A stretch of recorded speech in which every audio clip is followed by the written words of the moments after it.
Have you ever shuffled into the kitchen for a glass of water, flick on the light, and found something resting on the wall like a tiny, perfectly balanced letter T?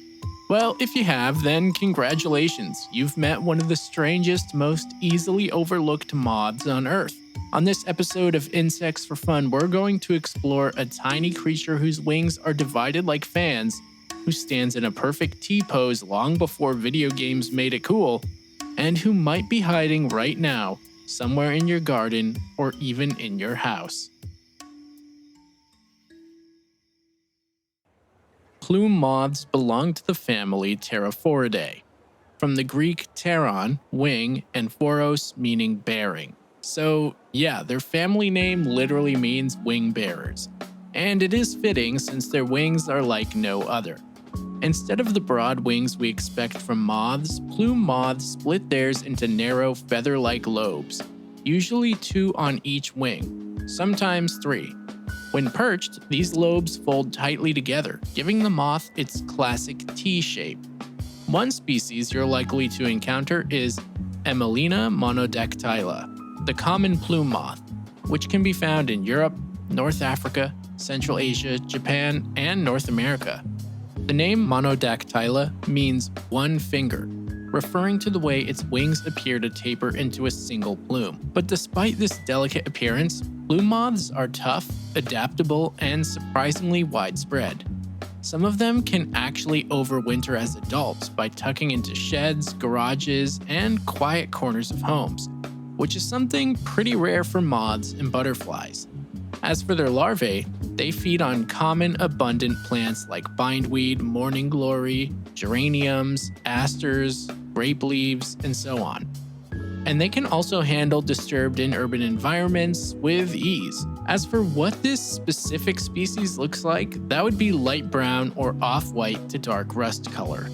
They're pretty small, ranging in size from 18 to 27 millimeters.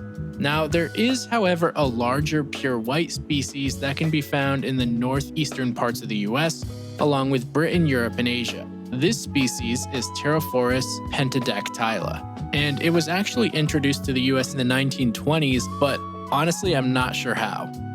It's not that much larger than other plume moths, but it is easily seen thanks to its pure white color. So let's talk about their life cycle and their behaviors. Like most moths, plume moths are nocturnal, but they can carry themselves with a softness that sets them apart. Instead of the frantic dive-bombing chaos you get from porch light visitors, these little drifters float on the air.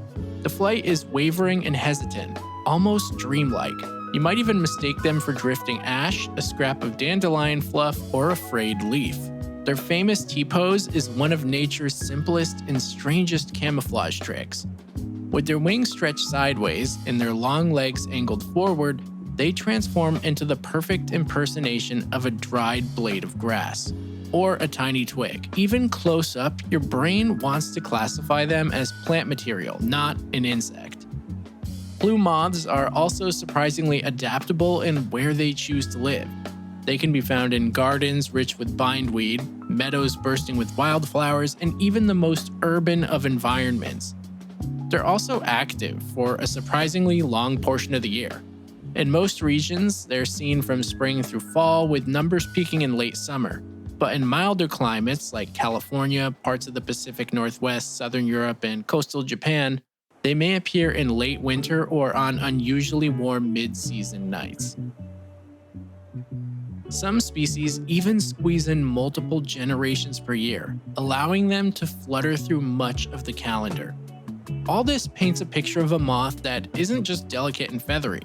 It's persistent, adaptable, and quietly thriving. Plume moths lay their eggs often tucked along leaf veins or nestled near tender new growth.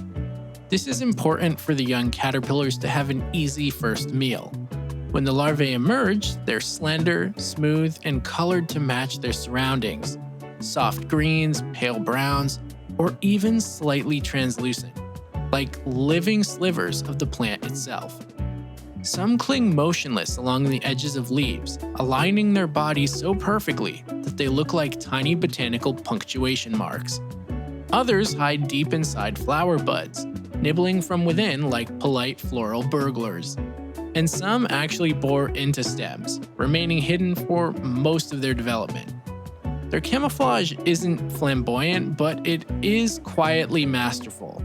It's an evolutionary strategy built on subtlety rather than spectacle. When ready to pupate, the larvae attach themselves to a stem or leaf with a silk pad and transform into a small pointed chrysalis that resembles a tiny green or brown dagger.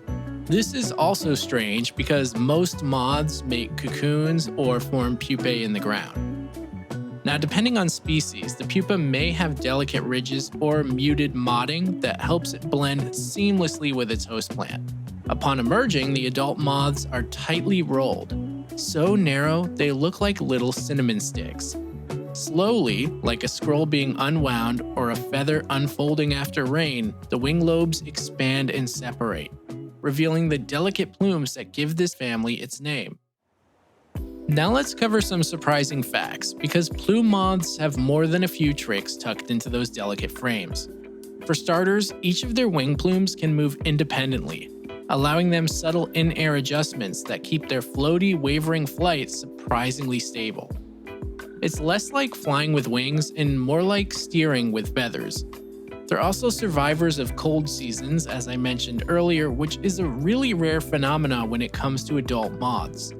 If we look at them from an agriculture perspective, there are actually a few species that are infamous for causing crop damage.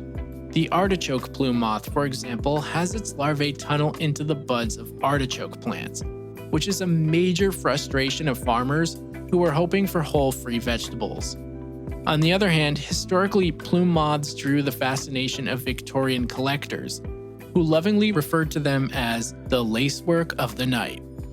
Their wings, so finely fringed and airy, were notoriously difficult to pin without damage, turning each specimen into a delicate challenge. So, the next time you spot a tiny T-shaped figure balancing on a wall or perched on a windowsill, pause for a moment and look closer. It might actually be a plume moth. Thanks again for listening to this episode of Insects for Fun, and as always, make sure to spread the word because this show cannot grow without your help. Also, go check out the Patreon to unlock monthly bonus episodes, vlogs, ad-free content, and more. I'll catch you again next week.